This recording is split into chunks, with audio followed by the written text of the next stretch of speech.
September 2009 brought a mild day to the Hepiclo beach along the Mexican Pacific coast. Valentina Cruz, a 24-year-old surfer passionate about riding the waves, had eagerly anticipated this day. She was joined by her aunt, Maria, and her mother, Isabella, both eager to bask in the sun and sip on margaritas under the warm Mexican sun. Alongside them was Valentina's 23-year-old cousin, Alicia Gomez, who shared her love for surfing. As the women set up their spot on the sun-kissed shore, Valentina and Alicia wasted no time embracing the towering waves of Hepiclo. With surfboards in hand, they paddled out toward the ocean, excitement coursing through their veins. The waves that day were extraordinary, reaching an imposing 4 meters in height, a perfect canvas for the cousins to showcase their skills. Together for years, Valentina and Alicia had been surfing, and this day would go down in history as one of the most exhilarating and unforgettable moments of their lives. The strong waves carried them into the air and rushed them to the ground. They whooped with delight as the wind swept their giggles away as they ascended the peak. A force far more powerful than the seas was about to upend their day's tranquility. Alicia was quickly surrounded by a menacing darkness that appeared out of nowhere with a horrible figure hiding beneath. A predator of the deepest oceans, the Great White Shark, had made its appearance. Alicia's heart pounded with terror as the monstrous jaws erupted from the water. The shark's massive, tooth-filled mouth lunged for her, and she barely had time to react. Valentina, surfing nearby, watched in horror as her cousin was pulled underwater. The shock of the attack sent shockwaves of panic through the cousins. Alicia battled the big white shark's unrelenting jaws underwater for her life. The creature's tremendous fangs tore apart her leg, and the pain pierced her like lightning. She felt herself start to panic. Her screams created a horror environment on the ocean's surface.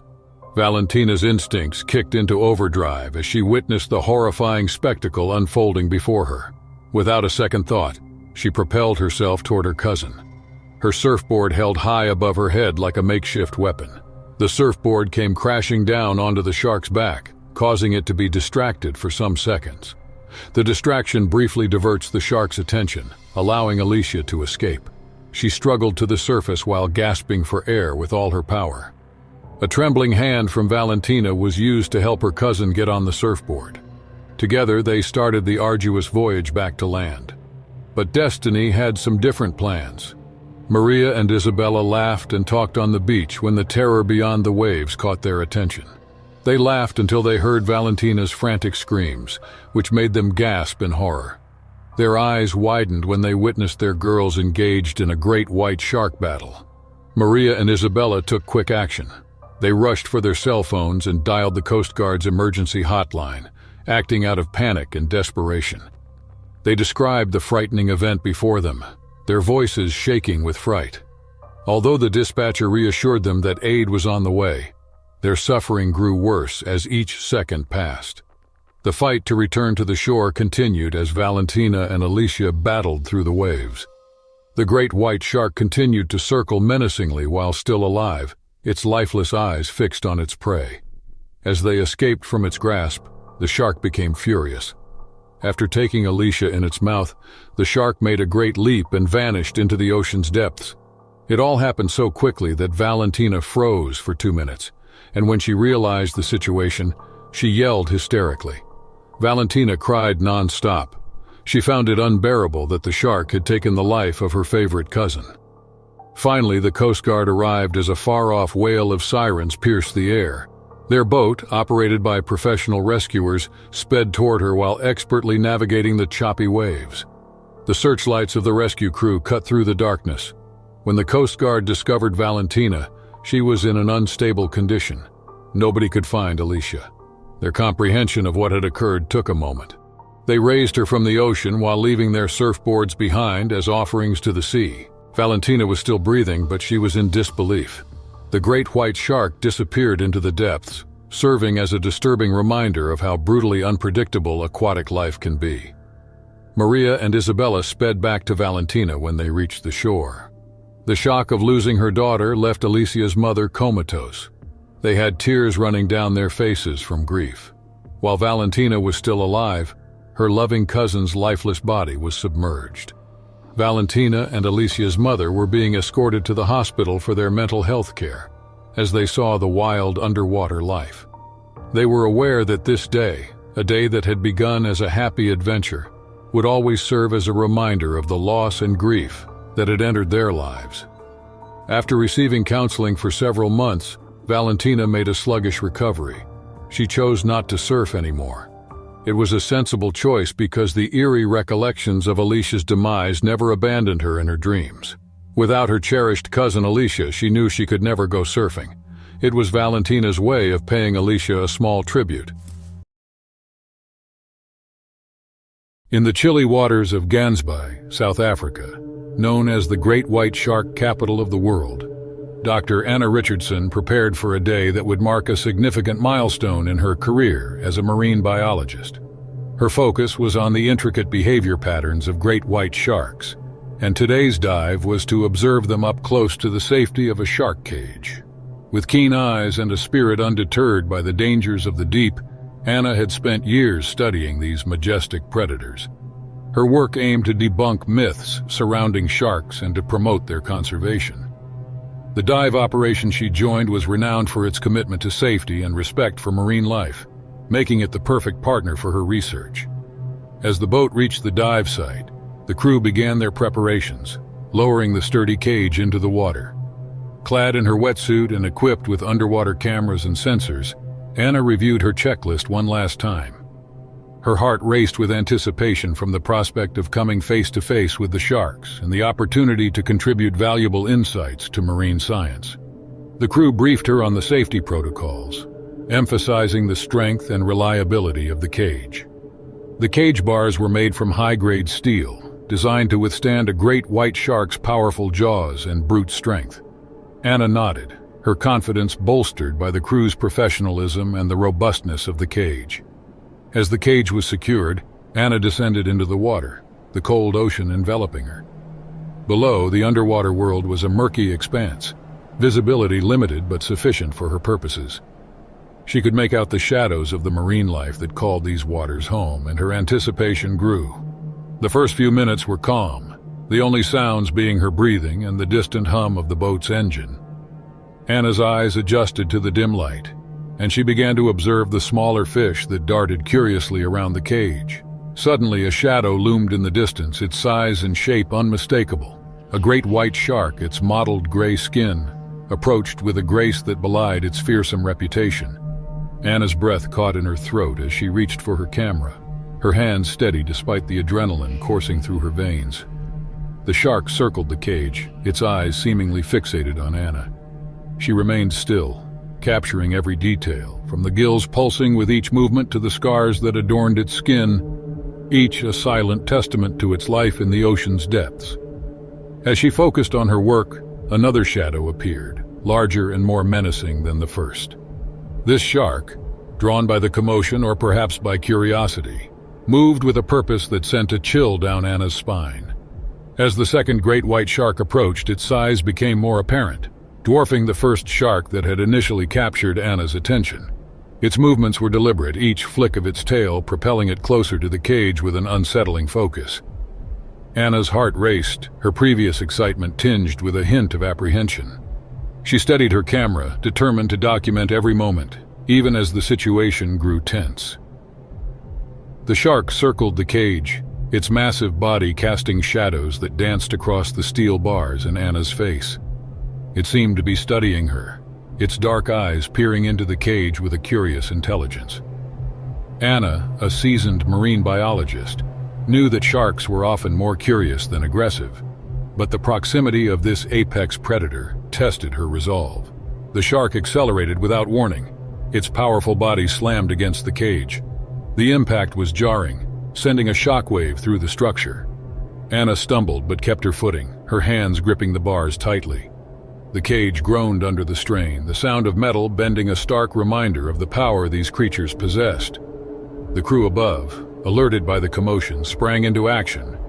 Shouts echoed down to Anna, their urgent tones muffled by the water. The winch whirred to life, slowly raising the cage, but the undeterred shark struck again. This time, one of the bars bent inward, creating a gap that sent a surge of panic through Anna's veins. She pressed herself against the far side of the cage, her mind racing for solutions. The shark's aggressive behavior was unlike anything she had encountered in her research. It was a stark reminder of the unpredictability of the natural world, even for those who devoted their lives to understanding it. As the cage continued its ascent, Anna's fear was replaced by adrenaline. She realized that her experience, terrifying as it was, offered invaluable insight into shark behavior. Her camera, still in her hands, captured every second, the footage a testament to the raw power of nature. With mere inches to spare, the cage broke the surface, the crew pulling Anna to the boat's safety. Her relief was palpable, her breathing heavy as she recounted the encounter. The crew listened in awe, their expressions a mix of relief and disbelief. Back on shore, Anna's story spread quickly, her footage captivating everyone from fellow scientists to casual observers. It sparked discussions about shark conservation, the ethics of cage diving, and the need to respect the boundaries between humans and wildlife. Anna's encounter became a pivotal moment in her career. It reinforced her commitment to marine conservation, her respect for the creatures she studied deepening in a way she had never anticipated. While harrowing, the attack underscored the importance of coexisting with nature, acknowledging its beauty and dangers. As she shared her experience with the world, Anna's respect for the great whites of Gansbai and all marine life became a central theme in her work. Her story was a powerful reminder of the ocean's mysteries, the need for continued research, and the importance of protecting these magnificent creatures and their habitat for future generations. Natalie Summers stands on the shores of San Marino Beach, her toes sinking into the warm, sun-kissed sand. The picturesque coastal town was known for its pristine beaches and breathtaking sunsets. Nestled along the Pacific Ocean, the town had a rich maritime history, with sea creatures ruling the waters. Yet, on this idyllic day in 2007, the town was about to write a new chapter in its annals. Natalie, a woman in her late 20s, always felt a deep connection to the sea. Growing up near the coast, she spent countless hours swimming, surfing, and most importantly, bodyboarding. Her friends nicknamed her Sea Flower for her unparalleled love for the ocean. Natalie had an unconventional passion for feeding the sharks. She believed in bridging the gap between humans and apex predators, hoping to educate people about the misunderstood creatures lurking beneath the surface. Every weekend, she ventured out on her bodyboard, armed with bags of fish scraps, and offered her underwater friends a feast.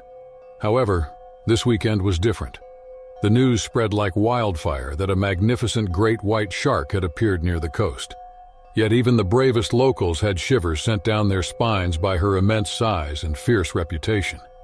As Natalie ventured further into the deep blue on her bodyboard, a mixture of excitement and trepidation coursed through her veins. She could hardly wait to see the shark up close, her heart pounding like a tribal drum. The sea appeared eerily calm but belied the storm brewing beneath the surface. A school of smaller sharks circled her, their sleek bodies glistening in the sunlight.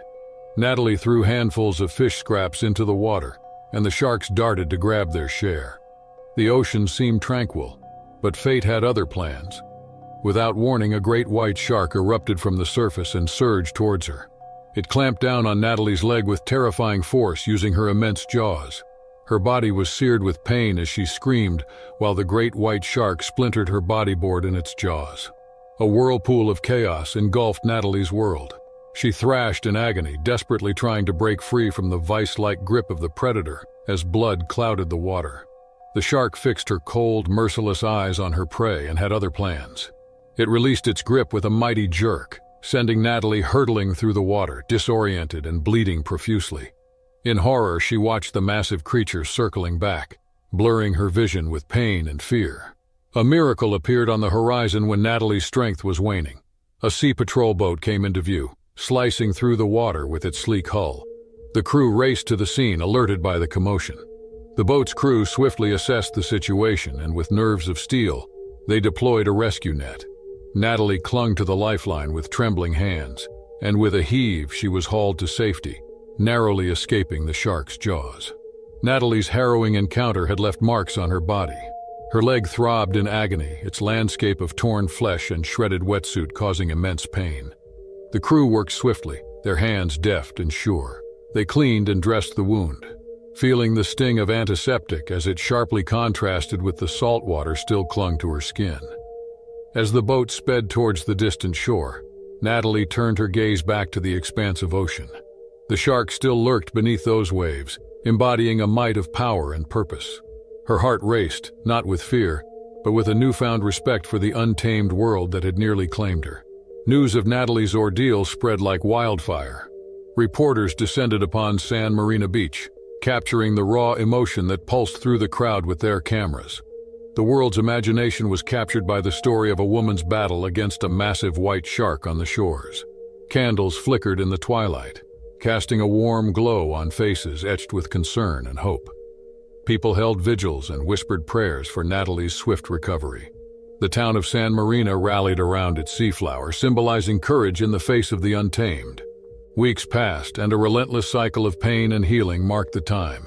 Natalie's urge, though battered, remained unbroken. She faced the ocean and emerged scarred, but alive.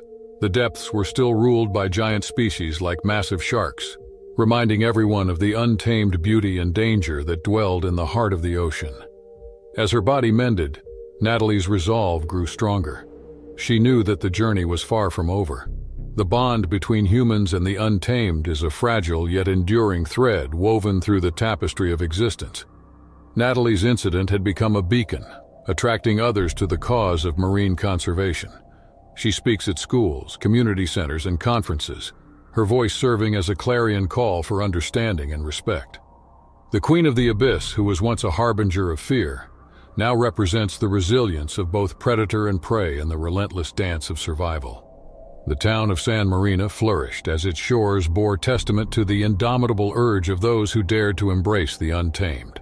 Surfers were carving through the waves, swimmers were reveling in the cool embrace of the sea, and adventurers were venturing into the depths, each knowing that they shared the water with magnificent and formidable creatures. Natalie had completed her journey, coming full circle. The woman who had once dared to feed the sharks now stood as their guide. The tale had become a testament to the enduring power of the human urge. As the years passed, Natalie continued her mission. She established a marine education center, providing a haven for those seeking to explore the ocean's beauties. And so it transcended into more than a story of survival. The unbreakable bond between humans and the untamed world just beyond the horizon was a testament. Megan Anderson had always been drawn to the ocean. Growing up in Cape Town, South Africa, she had spent countless hours riding the waves at Baldwin Beach. The salty breeze, the crashing of the waves, and the endless expanse of the sea had a way of soothing her soul like nothing else could. The rhythmic dance of the tides had been her lifelong companion, a source of both exhilaration and serenity. From the first time she had felt the sand beneath her toes and tasted the salty mist on her lips, Megan had been captivated by the ever-changing moods of the sea. It was here, amid the powerful embrace of the ocean, that she felt alive and found solace and a deep connection to the natural world that surrounded her. One sunny morning, Megan decided to head to her favorite surf spot alone. Her friends had other commitments, but the ocean's call was too strong to resist. She donned her wetsuit, waxed her surfboard, and paddled into the calm, azure waters. The day was perfect. The sky was clear and the sun bathed the coastline in a warm, golden light. As Megan caught her first wave, she felt an exhilarating rush. Riding the crest, she could see the familiar shoreline in the distance. The thrill of the moment surged through her, the salt water spray on her face invigorating. Her connection to the sea had never felt stronger. But her blissful moment was abruptly shattered when she spotted a shadow moving beneath her. Panic gripped her heart as she realized the shape was no ordinary sea creature. It was unmistakably a great white shark. Its presence sent a shockwave of fear coursing through her veins, transforming the serene waves into a survival battleground. Adrenaline surged through her veins as she instinctively paddled furiously toward the shore. The shark, however, was faster, its sleek form gliding effortlessly through the water. It circled her surfboard, its cold, lifeless eyes locked onto her. Megan's heart pounded as she felt the immense power of the ocean's apex predator. Megan knew she was in grave danger but refused to surrender to her fear. She fought back with every ounce of strength, using her fists and feet to strike at the shark. Her movements were frantic, fueled by sheer terror and the desperate need to survive. The great white shark, surprised by her unexpected resistance, momentarily recoiled. As the shark retreated, Megan continued to strike at the water around her, creating a flurry of splashes and bubbles. It was a battle of survival, a contest between human determination and the primal instincts of a relentless predator. The two forces clashed for what felt like an eternity, and Megan refused to relent. Finally, the great white shark decided the fight was not worthwhile. With a swift flick of its massive tail, it turned away from Megan and swam into the ocean's depths. Megan watched its retreating form until it disappeared, her chest heaving with exhaustion and relief. She slowly maneuvered her surfboard toward the shore, still trembling from the encounter. The beach, once so familiar and inviting, now felt like a place of danger. Megan reached the safety of the sand, her legs wobbly as she staggered out of the water. She collapsed onto the beach, gasping for breath and thankful for the solid ground beneath her. Word of Megan's encounter spread quickly through the small coastal community. News outlets picked up the story, and friends and neighbors gathered at her home, offering support and sharing their stories of close encounters with sharks. Still shaken but grateful to be alive, Megan listened to their tales and realized how fortunate she was to have survived the ordeal. In the following days, Megan's experience was a stark reminder to everyone in Cape Town. The ocean, beautiful and enchanting, held hidden dangers that could strike at any moment. Lifeguards doubled their efforts, and warning signs were posted along the coastline, cautioning swimmers and surfers to be vigilant. Megan, however, was undeterred. The ocean still called to her, its siren song too powerful to resist. But she had learned a valuable lesson: never to surf alone. She made a pact with her friends that they would always be each other's guardians in the water, watching out for any signs of danger. Months passed, and Megan returned to Baldwin Beach, this time with her closest friends. They laughed and splashed in the waves, their collective presence a shield against the unknown. The memory of the great white shark lingered in the back of her mind, a reminder that the ocean demanded respect, but it didn't diminish her love for the sea. The sun dipped below the horizon, casting a warm orange glow across the water. As the friends rode the waves together, their laughter echoed over the waves, a testament to their resilience and the enduring bond they shared. At that moment, Megan felt deeply grateful for the ocean that had almost taken her life, and the friends who had saved it. Baldwin Beach remained a place of beauty and wonder, but now it was also a place of caution and respect. Megan Anderson's encounter with the great white shark had forever changed her, instilling in her a profound reverence for the power of the sea. And as long as she lived, she would continue to surf its waves, always mindful of the unpredictable and magnificent world beneath the surface. September 1988 brought a perfect morning on the Delgon Beach in Australia. Cooper Max, a passionate surfer, and his wife, Sophie Max, decided to seize the opportunity to ride the waves on this idyllic day. The allure of the sea was irresistible, and they couldn't resist the ocean's call. Delgon Beach had a reputation for its surfable waves, particularly during September when the weather was ideal for surfing. The sun hung low on the horizon that day, casting a golden hue over the azure waters, promising an unforgettable adventure for Cooper and Sophie. Cooper and Sophie were eagerly awaiting the opportunity to smash the waves. The rhythmic sound of the sea and the aroma of salt water permeated the air at the beach. The light breeze wafted their laughing away as they snatched up their surfboards and waded into the shallows. As a seasoned surfer, Sophie had always been inspired by her husband's love of the sea. She was prepared to share the excitement of the surf with him today. They paddled out past the break with their boards floating on the waves. They savored the thrill of the surf as Cooper and Sophie caught their first waves of the day. The waves were flawless, their pace matching that of their hearts. For a brief moment, they felt like they were in a tropical paradise as the sun warmed their faces. However, paradise may be short-lived, and on that picture-perfect morning, horror surfaced. An enormous great white shark, a beast of primal might, suddenly and violently broke the surface. Cooper was the surfer closest to the beast, as its enormous maw, lined with razor-sharp fangs, lunged for him. Sophie's world shrank into a nightmare scene of horror as she looked in terror. She often had nightmares of when her husband Cooper disappeared into the monster predator's gaping jaws. As though time had slowed, the seconds seemed to drag on for an agonizingly long time. She was so terrified after seeing the vicious attack that she could not speak due to the overwhelming savagery of nature. Once vibrant and alive, Cooper's body dangled lifelessly in the great white shark's mouth. The unrelenting attack of the thing had left her beloved husband with horrible wounds, and seeing his mutilated body had left an irreparable mark on her mind. Cooper's body, partially devoured, dead and ripped, served as a chilling reminder of the harsh and merciless depths of the ocean, where the lines between life and death blurred into a horrible reality. It was instinct that made Sophie realize she needed to take action. She paddled fiercely toward the shark, her only weapon a surfboard, with bravery born of desperation. She attempted to release her husband at all costs while deterring the predator. Blood from the gruesome attack swirled in the water around her.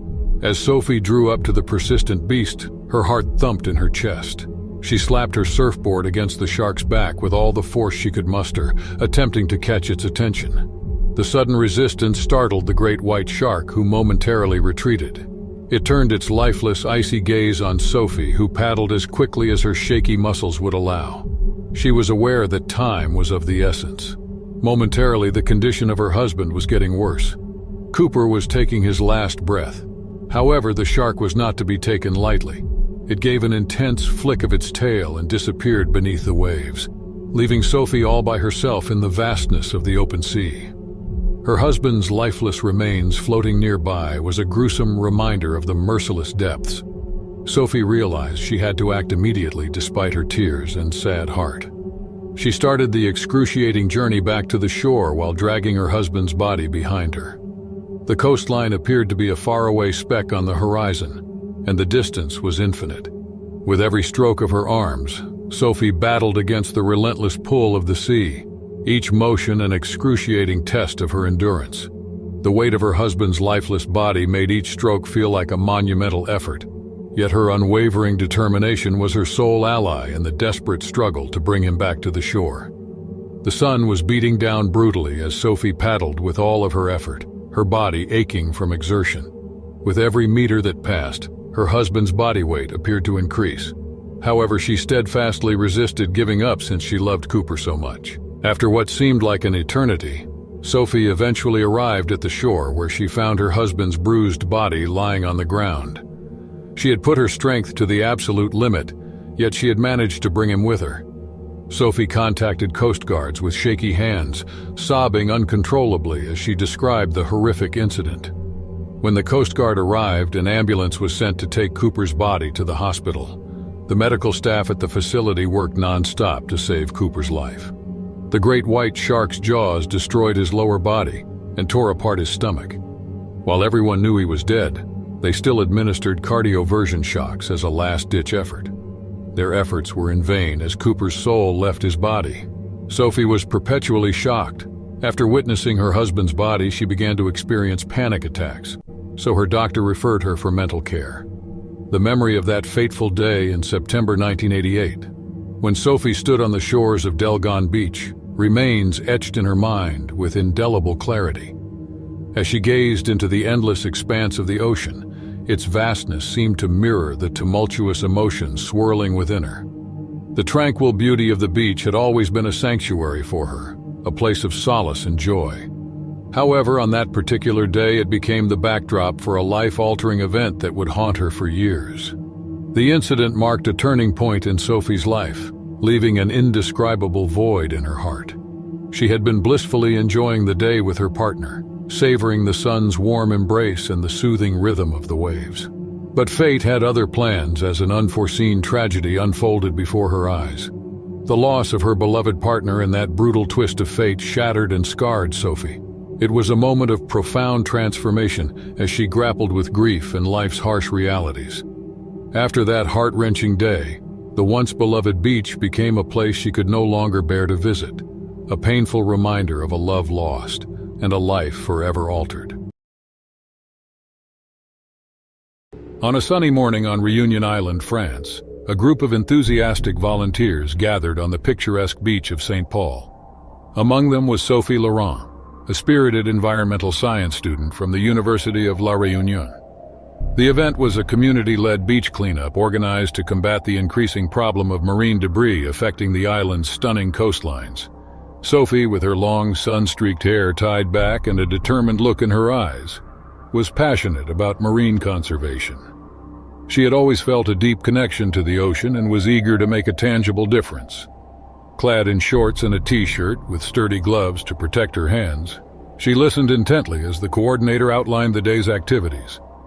Armed with bags and trash pickers, the volunteers spread out along the shore, their spirits high as they set their tasks. Drafted to the water's edge, Sophie began collecting plastic bottles, discarded fishing nets, and other debris washed ashore. The gentle lap of the waves against her ankles and the occasional call of a seabird overhead made the work feel less like a chore and more like a labor of love. As the morning progressed, Sophie moved into the shallows to retrieve a tangle of plastic that seemed to be partially submerged. The clear waters of Reunion Island, usually so inviting, hid an unexpected danger that day. Without warning, a sharp pain erupted in Sophie's ankle, sending a jolt of fear through her. Startled, she stumbled backward, glancing down to see a small shark swimming away, its silhouette disappearing into the deeper water. Though not deep, the bite was bleeding profusely, marring the clear water around her with dark, spreading clouds. Sophie's heart raced as she called out for help, the shock of the attack setting in. The other volunteers, hearing her cries, rushed to her side, their expressions turning from concern to alarm at the sight of her injury. The beach cleanup ended abruptly as the volunteers rallied around Sophie. One of them, a trained first aider, quickly administered primary treatment, applying pressure to the wound to stem the bleeding. The coordinator, realizing the gravity of the situation, dialed the emergency services, urging them to hurry. As Sophie sat on the sand, surrounded by worried faces, the initial shock gave way to a throbbing pain in her ankle. The community's concern was palpable, their cleanup efforts forgotten in the face of the unfolding emergency. The pristine beach, moments ago a scene of collaborative effort and environmental stewardship, had become the backdrop for a stark reminder of the ocean's unpredictable nature. As the minutes ticked by, the serene beach of St. Paul on Reunion Island transformed into a hub of activity. The distant sound of sirens grew louder, signaling the approach of the emergency medical team. The volunteers formed a makeshift pathway to ease their access to Sophie, who sat quietly, trying to mask the pain with a brave smile. The medical team sprang into action upon arrival, their efficiency a comforting presence amidst the tense atmosphere. They assessed Sophie's injury with professional calm, cleaning the wound and ensuring no severe damage had been done. The bite, though frightening, was fortunately superficial, requiring only stitches and not surgery. The beach cleanup coordinator gathered the volunteers as Sophie was being tended to. The day's events had taken an unexpected turn, and it was clear that the cleanup would have to be postponed. The safety of the participants was paramount, and the shark encounter had raised concerns that needed to be addressed before they could continue their work. The incident sparked a flurry of discussions within the community. Local authorities and marine biologists from the University of La Réunion began investigating the shark's presence in such shallow waters, a rare occurrence that caught everyone off guard.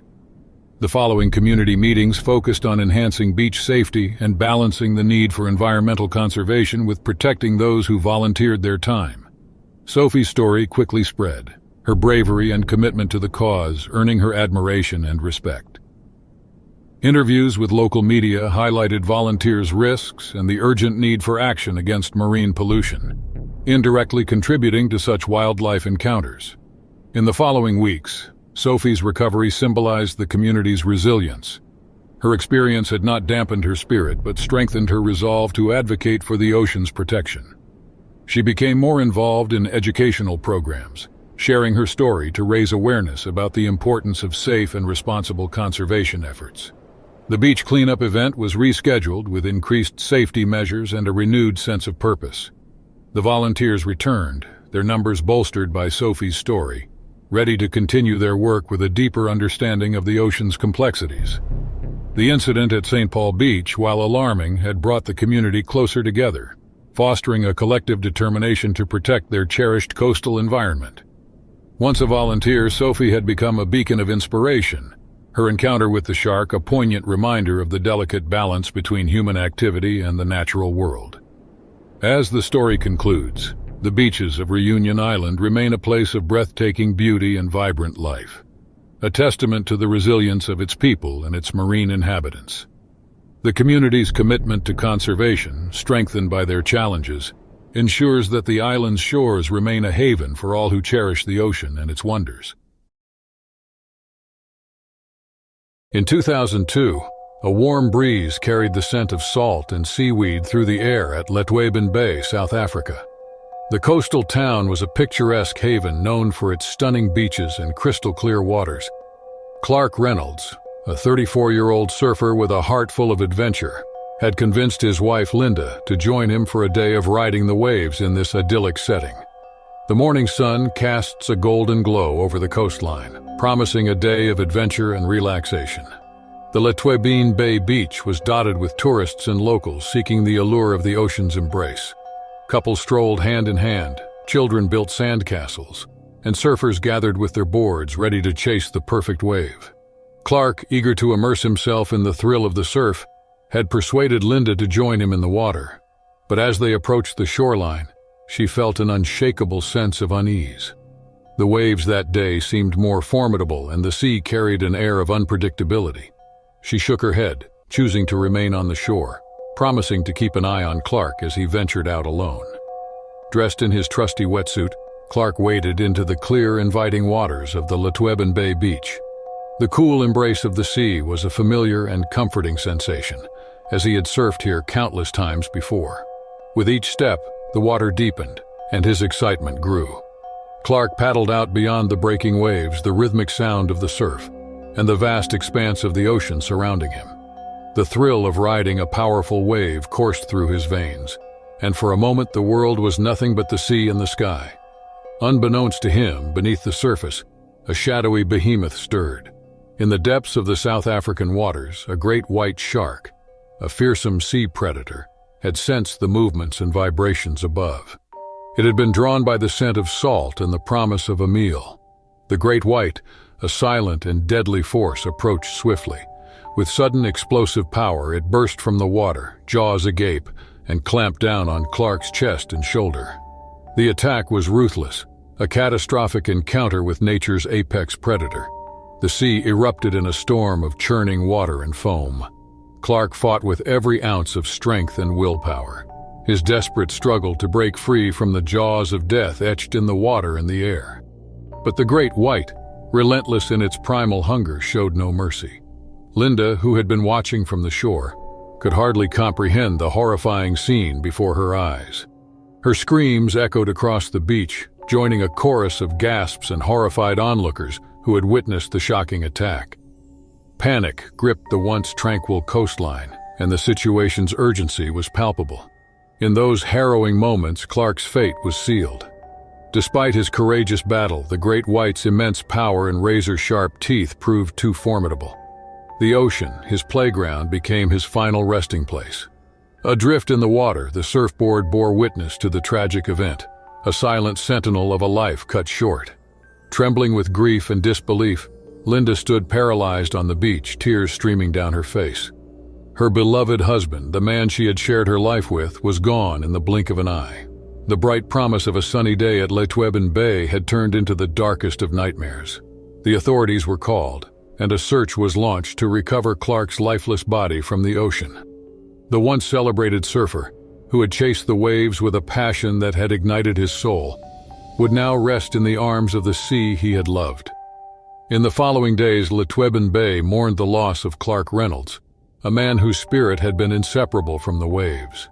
The tragic incident sent shockwaves through the close-knit community of surfers, a stark reminder of the untamed power of the ocean and the creatures that called it home. Linda, who had witnessed the horrific event, grappled with the profound sorrow of losing her husband. The world she had known had crumbled, and the gentle lull of the sea was forever tainted by the memory of that fateful day. She clung to the memories of their shared adventures, the laughter, and the love they had cherished. In the shadow of the tragedy, Letweben Bay came together as a community to support Linda. and to raise awareness of the importance of coexisting with the ocean's inhabitants. The incident was a sad reminder that nature, with all its beauty and wonder, could also be unforgiving and unpredictable. Every day, Linda struggled to accept her loss, but she found solace in knowing that Clark had pursued his passion until the end. He had ridden the waves, felt the ocean's embrace, and in a way, had become a part of the sea he had loved so dearly. Though the tragedy forever scarred her heart, it was also filled with the enduring love and memories of a man who had lived life to the fullest, despite its most significant challenges. As time progressed, Letueben Bay remained a natural beauty and allure destination, where the sun continued to kiss the sand, and the waves continued whispering their secrets to those who dared to listen. But the memory of Clark's tragic encounter with the great white shark would forever be etched into the history and the heart of this coastal town, a reminder of the powerful forces that both enchant and humble those who venture into the wild embrace of the sea. Lucas Bennett embarked on a night diving adventure in the warm tropical waters off the coast of Hawaii, USA. It was the summer of 2023, and Lucas, a university student majoring in marine biology, was on a research trip. His objective was to study the nocturnal behavior of marine life around the coral reefs, a task that filled him with both excitement and a hint of apprehension. Lucas had always been fascinated by the ocean, its vast mysteries and colorful inhabitants captivating his imagination since he was a child. This dive was not just another academic endeavor but a personal challenge, a step closer to understanding the depths that had always been called to him. Equipped with his diving gear and a waterproof flashlight, Lucas slipped into the calm, moonlit sea from the small boat he had rented. His friend and fellow researcher, Zoe Carter, stayed on board, monitoring his progress and ready to assist if needed. The plan was simple. Lucas would explore the reef close to their anchored position, documenting his findings with a waterproof camera. As Lucas descended into the underwater world, the vibrant colors of the coral reef came alive under the beam of his flashlight. Fish of various shapes and sizes darted in and out of the coral, their scales reflecting the light in mesmerizing patterns. Lucas felt a surge of awe and respect for the delicate ecosystem surrounding him. He moved carefully, mindful of his every breath and the gentle sway of the water. His heart raced with excitement as he spotted a rare species of octopus, its tentacles gracefully moving along the seafloor. Capturing this moment with his camera, Lucas knew this dive would provide invaluable data for his research. However, the tranquility of the dive took a sudden, terrifying turn. A swift and silent shadow emerged from the depths, catching Lucas off guard. It was a shark, its sleek form cutting through the water with incredible speed. Lucas's initial fascination quickly turned to fear as the shark circled closer, its eyes reflecting a primal hunger. Watching from the boat, Zoe grew concerned as Lucas's light flickered erratically. She called out to him through their communication device, her voice laced with urgency. Lucas responded, his voice trembling, informing her of the shark's presence. The situation escalated rapidly. Lucas attempted to remain calm, recalling his training on how to deal with shark encounters. He knew sudden movements could provoke an attack, so he tried to keep still, his flashlight aimed at the shark, hoping to deter it with the light. Back on the boat, Zoe realized the gravity of the situation. She knew she had to act fast. She quickly radioed for help, providing their coordinates and explaining the emergency. Meanwhile, she prepared the rescue equipment, her mind racing with worry for her friend below. As Lucas floated in the water, the shark's movements became more aggressive, its sleek body brushing against him in a terrifying dance of predator and prey. Lucas's heart pounded in his chest, his breaths quick and shallow. He knew he was in a fight for his life, the dark waters around him suddenly feeling like a vast, inescapable prison. As the tension beneath the Hawaiian night sky escalated, Lucas Bennett found himself in a dire struggle for survival. Undeterred by his attempts to keep calm and still, the shark launched a sudden, aggressive attack. In a flash of movement, Lucas felt a sharp pain in his leg, a stark reminder of his real danger in the depths. The injury, though not life-threatening, was severe enough to hamper his ability to swim and increase the urgency of the situation manifold. Above the surface, Zoe Carter was in a state of near panic. The distress call she had sent out was a beacon of hope, but her friend's chances seemed to dim with each passing second. She paced the small boat's deck, straining her eyes in the darkness for any sign of Lucas or the rescue team. The only sounds were the gentle lap of the waves against the hull and her ragged breaths. Back underwater, Lucas knew he had to make a decision. With his leg injured and the shark still nearby, waiting passively was no longer an option. Using his remaining strength and trying to ignore the throbbing pain, he began a slow, deliberate ascent to the surface. Each movement was calculated to avoid attracting further attention from the shark, but the ascent felt agonizingly slow. Meanwhile, the rescue team, alerted by Zoe's call, was on its way. The local Coast Guard, experienced in handling such emergencies, navigated their vessel through the night waters with practiced ease. Their boat was equipped with powerful searchlights, cutting through the darkness in search of Lucas and Zoe. Zoe's relief was palpable when the searchlight beam finally swept over their boat. She waved frantically, guiding the rescue team to their location. The team worked quickly, deploying divers into the water to assist Lucas and keep the shark at bay. Lucas, now just below the surface, could see the lights from the rescue boat and felt a surge of hope. The divers reached him swiftly, assessed his condition, and provided immediate first aid for his injury. With their support, Lucas was carefully lifted onto a stretcher and brought aboard the rescue boat. The return to shore was a blur of activity. Lucas, lying on the deck, his leg bandaged, felt relief and disbelief. Zoe stayed by his side, her presence comforting in the chaos. The Coast Guard provided them with blankets and warm drinks, trying to ease the shock of their ordeal. Once on land, Lucas was taken to a local hospital for treatment. His injury, while painful, was not as severe as initially feared. He would recover, but the experience had left an indelible mark on him. The attack, the fear, and the rescue would remain vivid memories, a reminder of the unpredictable nature of the sea. As Lucas recuperated, he often found himself gazing out at the ocean, its vastness holding a new meaning. The experience had not dampened his love for marine biology, but it had taught him a profound respect for the power and unpredictability of the natural world. The Hawaiian night dive was a chapter in his life he would never forget, a story of survival under the stars.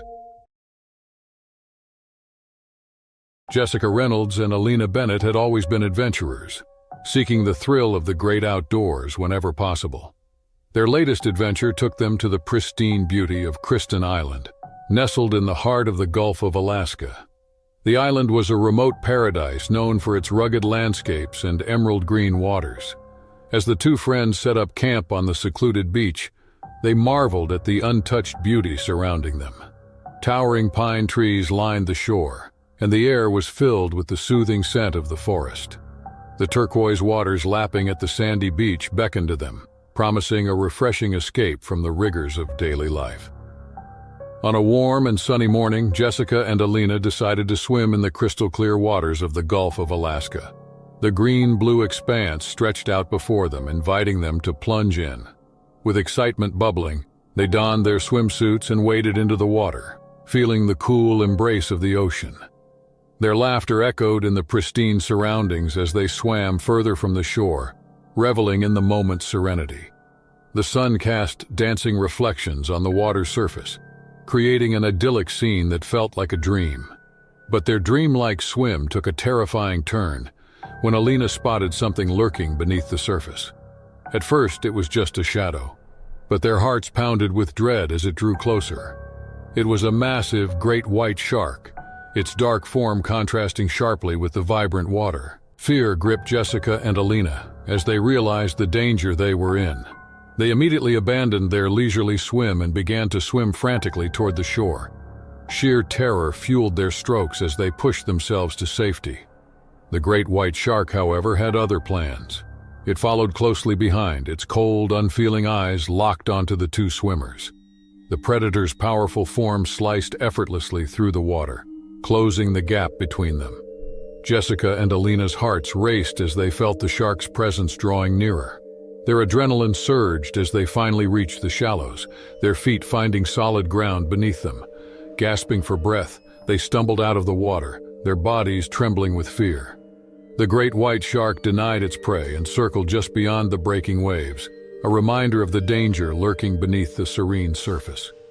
With a newfound sense of urgency, Jessica and Alina wasted no time seeking help.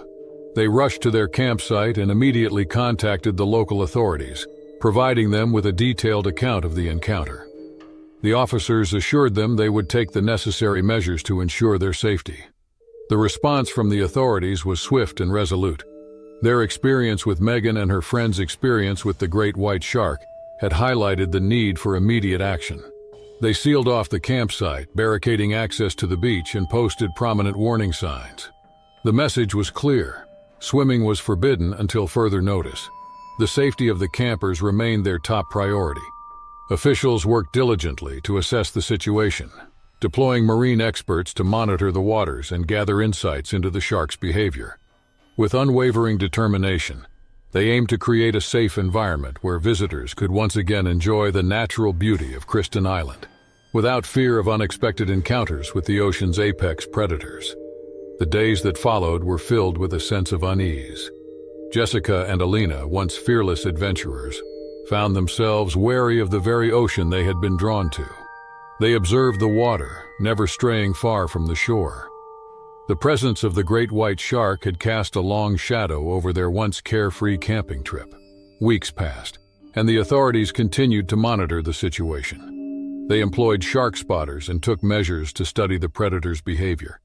It became evident that the great white shark had moved on, its curiosity sated by its brief encounter with Jessica and Alina.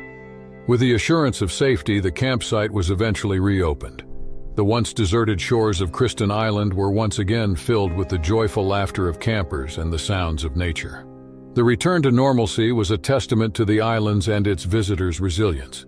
Jessica and Alina, although still wary of the ocean, found solace in the knowledge that their ordeal had prompted necessary precautions to protect future visitors. They had played a part in ensuring that the pristine beauty of Kristen Island could be enjoyed with greater peace of mind, and their bond with nature remained unbroken despite the challenges they had faced. Standing on the same beach where they had faced their terrifying encounter, they gazed at the now calm waters of the Gulf of Alaska. The sun cast a golden hue over the sea, and the distant cry of seagulls filled the air. The island's natural beauty remained unchanged, a witness to the enduring allure of the great outdoors. Jessica and Alina knew that their love for adventure would continue to draw them to the wild and untamed places of the world. They had faced the unforgiving side of nature and emerged stronger for it, with a profound respect for the mysteries of the ocean and the creatures that inhabited it. As they looked out at the vast expanse of the Gulf of Alaska, they were reminded that even in the face of danger, there was beauty and wonder in the world that was worth exploring. They were determined to continue their journey with caution, courage, and reverence for the wild. The picturesque, quaint coastal town of Port Harbour, nestled on the rugged shores of South Australia, was known for its breathtaking cliffs, pristine beaches, and a history steeped in maritime lore. The relentless waves of the Southern Ocean crashed against the rocky outcrops, creating a symphony that echoed through the narrow cobblestone streets. Port Harbour, though idyllic, held a dark secret beneath its azure waters. Ancient predators ruled a realm where nature's untamed power reigned supreme. Great white sharks, known for their size and ferocity, patrol the depths, reminding everyone of the raw, unforgiving force of the ocean. In 2003, Sarah Mitchell, a resilient woman with a keen sense of adventure, embarked on a business trip to Port Harbour. Her brown hair danced in the salty breeze, and her sea-green eyes hinted at love for the unknown as they held a spark. James Mitchell stood as her steadfast support. After days of work meetings and negotiations, Sarah yearned for a respite from the confines of boardrooms. In her free moments, she set her sights on the beach, eagerly tasting the salt-laden air and feeling the rush of the waves against her skin. Little did she know that her venture into the ocean's embrace would unleash a nightmare beyond imagination. Sarah paddled out on her bodyboard and the sun kissed the horizon, casting hues of gold and crimson across the water. The rhythmic dance of the waves lulled her into a state of tranquility, but beneath the surface, unseen eyes were tracking her every movement. A colossal shadow materialized without warning, slicing through the surface with its dorsal fin. The predator, a great white of massive proportions, stroked with a ferocity that shatters the moment's serenity. Sarah's screams pierced the air as the merciless jaws clutched her body, causing her to thrash. She witnessed a swift and brutal attack, a visceral clash of survival instincts. Once a sanctuary, the ocean transforms into a battleground of primal forces. Nearby locals, alerted by the commotion, rushed to Sarah's aid. Their boats were slicing through the waves as a beacon of hope in the chaos. With a collective effort, Sarah was freed from the jaws of the Great White. Their hearts pounded with adrenaline-fueled determination. They whisked Sarah, who was battered and bleeding, away to the safety of the shore. The authorities were summoned, and their arrival demonstrated the gravity of the situation. From there, they rushed her to Port Harbor General Hospital, a sanctuary that witnessed many tales of maritime peril. James, who had witnessed the horror from the shore, stood frozen in a moment of helplessness. His anguished cries echoed off the cliffs, creating a haunting symphony of despair and disbelief. Weeks passed and Sarah's body started healing the scars, but her soul carried much deeper scars. The incident left an indelible mark, reminding everyone of nature's untamed fury. Sarah and James returned home, and the encounter had forever changed their lives. However, Sarah's resilience proved unwavering. She advocated for shark conservation, channeling her experience into a mission to protect these misunderstood creatures. The haunting memory of that fateful day fueled her determination to bridge the gap between humans and the wild, untamed beauty of the ocean. Sarah's legacy echoed through the ages, showcasing the strength of the human spirit and the awe-inspiring power of the untamed sea. Years passed, and momentum grew for Sarah's advocacy work. She traveled the world, speaking at conferences and collaborating with marine biologists and conservationists. Her voice became a beacon of hope for people striving to understand and protect the delicate balance of marine ecosystems. One summer, Sarah returned to Port Harbor, where it all began. The memories lingered, but he now tempered them with a sense of purpose and a newfound respect for the ocean's untamed inhabitants. One evening, Sarah stood on the same beach that had borne witness to her harrowing ordeal. Captain Elias Donovan, a weathered seafarer, approached from the shoreline with eyes that held the wisdom of an experience and stood tall. He greeted Miss Mitchell with a knowing smile, his weathered lips playing. The assistant heard of the user's endeavors. Their dedication to these creatures is commendable. The captain turned their gaze towards the horizon, where the sea and sky met in an endless embrace. The ocean holds its wonders, and its guardians protect it. Their shared understanding transcends words. Sarah knew the ocean could be untamed and unforgiving, but it also contained a profound beauty that resonated with those who dared to venture into its depths. Sarah and Captain Donovan stood together, bound by a common reverence. At that moment, the echoes of Sarah's encounter with the great white shark merged with the timeless rhythm of the sea, testifying to the enduring power of nature and the indomitable spirit of those who dare to venture into its embrace. The allure of the sea's treacherous depths frequently has us wondering if it's worth exploring them, given the potential hazards that await. A similar event occurred at a film production company in Queensland, Australia's eastern region. It was 1973, and the film studio was determined to improve their film by integrating a realistic ocean scene into the plot.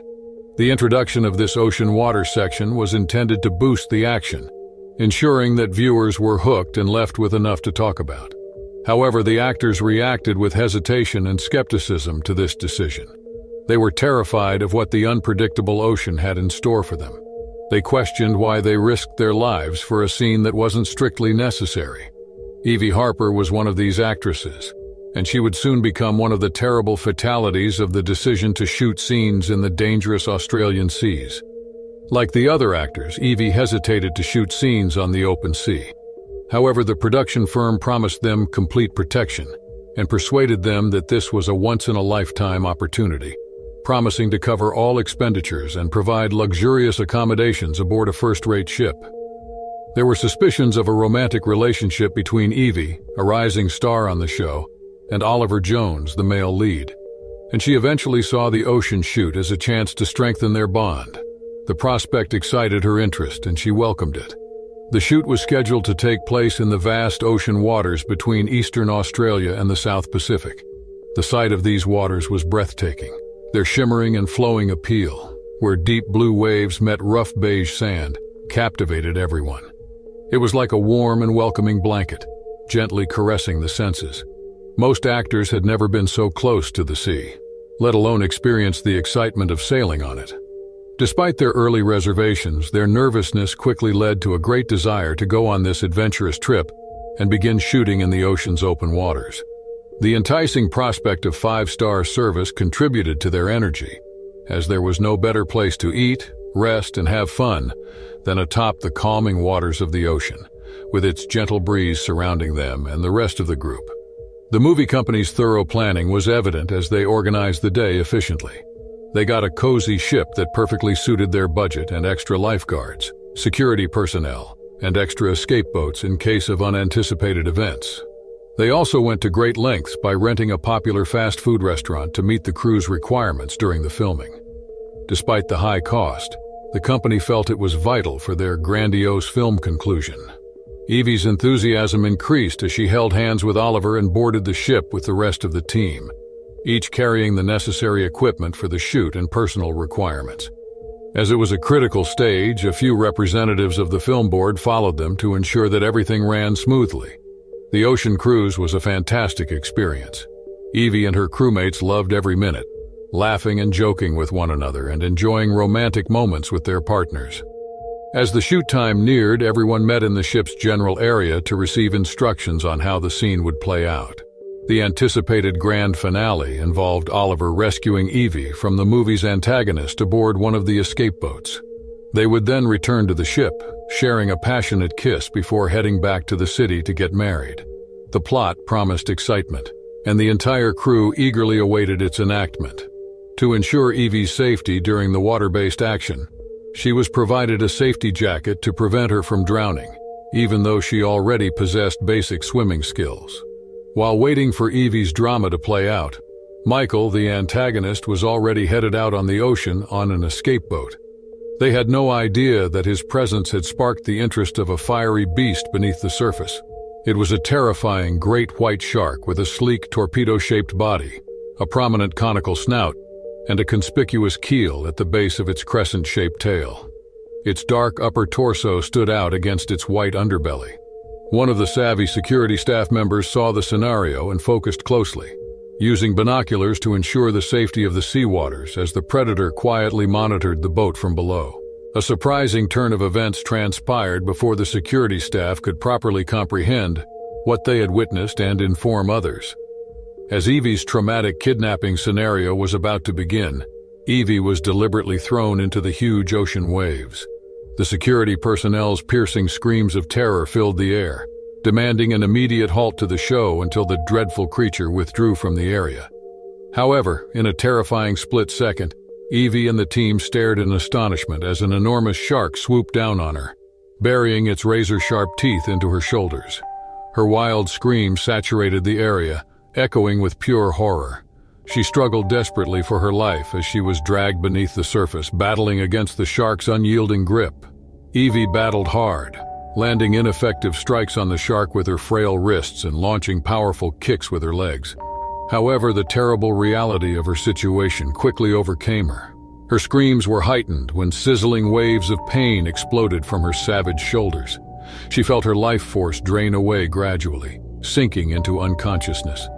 She fought the approaching shadows with waning strength. The security team dashed into the frightening waters, pinpointing Evie's position amid the commotion. They struck back with a courageous drive as the monstrous shark attempted to rip her arms apart and grab her lifeless body as prey. They immobilized the fearsome predator with their spears. Evie was quickly rescued from the predator's maw and carefully cradled by Oliver and the health specialists. As they proceeded on a hurried journey back to the city's safety, their prompt attention and essential first aid solutions became her lifeline. Meanwhile, the lifeless body of the wounded shark was carefully taken aboard in the hopes of recouping some commercial value to offset the financial losses caused by the failed movie shoot. Evie astonishingly clung to life by the narrowest of margins, but her survival came at a high price. Her arm was still intact but suffered major neurological damage, rendering it functionally handicapped. What was a source of delicacy and finesse was now only a shadow of its former self. Her difficult path to recuperation lasted months, leaving the movie company with the enormous task of adapting to the challenges presented by her disabled arm. It was unquestionably a miracle that Evie Harper survived this devastating event.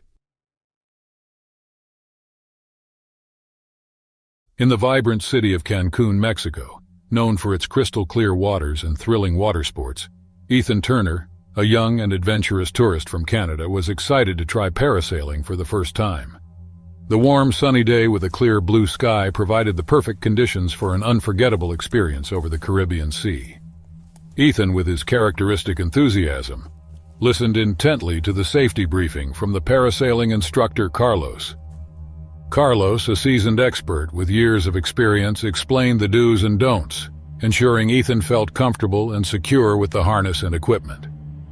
With a reassuring pat on the back, Carlos signaled the boat captain to start the engine, and soon Ethan was soaring into the air, his parasail billowing brightly against the backdrop of the sun. From his aerial vantage point, Ethan was mesmerized by the panoramic views of Cancun's coastline, the white sandy beaches blending seamlessly into the turquoise waters. The thrill of floating high above, with the wind in his face and the gentle tug of the parasail, was exhilarating. Below him, the water was a tapestry of blues and greens, teeming with life. As Ethan enjoyed his flight, the boat maneuvered through the water, guided by Carlos's experienced hands. The laughter and cheers from other tourists on the boat reached Ethan, adding to the moment's joy. Everything was perfect, an adventure Ethan had dreamed of, a story he couldn't wait to share. However, as the boat took a wide turn, an unexpected gust of wind caught Ethan's parasail, causing a sudden jolt in the line. Ethan's heart raced as he felt himself dropping closer to the water's surface. Carlos and the boat captain worked quickly to stabilize the situation, but before they could regain control, Ethan found himself skimming the water. The touch of the cool water was initially a thrill, an unexpected part of the adventure, until a shadow beneath the surface caught Ethan's eye. A giant shark, attracted by the commotion and the unusual presence in its territory, approached with a speed and precision that belied its size. Panic set in as Ethan realized the danger he was in. The serene beauty of the Caribbean Sea had turned into a suspense scene. Carlos shouted instructions from the boat, trying to reassure Ethan and guide him on what to do. But the fear and the wind made it hard to hear. As the shark drew closer, Ethan's mind raced for solutions. He tried to lift his legs to make himself less accessible, but the dip and sway of the parasail made it difficult to control his movements. The boat crew, realizing the gravity of the situation, frantically worked to reel Ethan in. But the process was slow, and every second felt like an eternity. The tension in the air was palpable as Carlos and the boat crew worked with desperate urgency, their efforts focused on pulling Ethan back to safety. The winch whirred loudly, slowly retracting the line. But the shark, a dark silhouette against the sunlit water, continued its ominous circling, its dorsal fin cutting through the surface like a blade. Suspended between sky and sea, Ethan felt a surge of fear, unlike anything he'd ever experienced. His heart pounded in his chest, each beat echoing the ticking of an unseen clock. Below, the shark's movements became more deliberate, as if it was biding its time, waiting for the perfect moment to strike. On the boat, the atmosphere was frantic.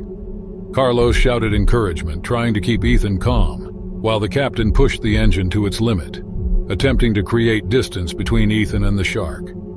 The other tourists, once excited spectators, now watched in stunned silence, their cheers replaced by hushed prayers. As the winch continued its slow work, Ethan dipped closer to the water with each sway of the parasail. The cool spray of the sea brushed against his skin, starkly contrasting the heat of his fear. He knew he had to keep his legs up to make himself as small a target as possible, but fatigue was setting in, making every movement a struggle. Sensing the vulnerability above, the shark made a sudden, swift approach, its sleek body cutting through the water with terrifying speed. Seeing the shark's advance, Ethan braced himself, his mind racing with images of what might come next. But fate intervened in those critical seconds.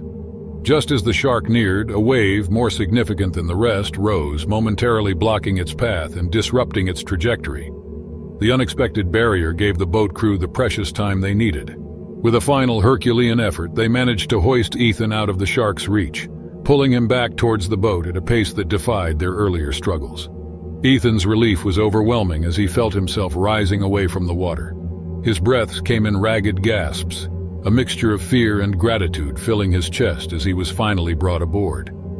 The crew and his fellow tourists erupted into spontaneous applause, their relief as palpable as his own. Back on the boat with solid ground beneath his feet, Ethan collapsed into the arms of Carlos, who clapped him on the back with a mixture of relief and caution. The captain steered them back to shore, the boat cutting through the water with a newfound urgency, eager to leave the site of the near disaster behind. The incident became the talk of Cancun, a stark reminder of the unpredictable nature of adventure sports and the ever-present dangers that lurked beneath the waves. Ethan's story, with its dramatic arc from exhilaration to terror and back to safety, was shared far and wide, a testament to the resilience of the human spirit and the quick thinking of those who had come to his rescue. As Ethan reflected on his experience, the adrenaline of the moment gave way to a deeper appreciation for life's fragility and the unexpected challenges it presented. His brush with danger in the tropical waters of Cancun would stay with him forever, a narrative of survival that he would carry into every future adventure. A reminder that the line between thrill and threat was as thin as the parasail that had taken him into the sky. The waters held a mystique that drew marine enthusiasts from around the world off the coast of South Africa, near a renowned island. The area was rich in lore, with tales of sailors and marine life dating back to the 1700s. Nicole Thompson, an ambitious 17-year-old with dreams of becoming a marine biologist, was one such enthusiast. Alongside her longtime friend John Andrews, they embarked on a journey to explore the depths near the island. Nicole's new underwater camera was poised to capture the marvels of the deep. Local chatter often spoke of a colossal great white shark named Shadow, believed to inhabit these waters. While many dismissed it as an exaggerated fisherman's tale, Nicole's adventurous spirit yearned to uncover the truth. John, always cautious, advised Nicole to stay close. As they dived, the underwater realm displayed its beauty. From playful seals to shimmering schools of fish, the scene was mesmerizing. However, a large silhouette caught Nicole's attention as they ventured deeper. The massive form hinted at the presence of a great white, its size unlike any they'd heard of. Sharing a concerned glance with John, Nicole felt both awe and fear. Deciding to ascend slowly, they noticed the shadow drawing closer, revealing the majestic and intimidating form of a great white shark. Its size and demeanor suggested this could be the legendary Shadow. Seeking refuge, John pointed towards a submerged rock formation, hoping it would offer some protection. Nicole grazed a sharp rock in the process, causing a cut.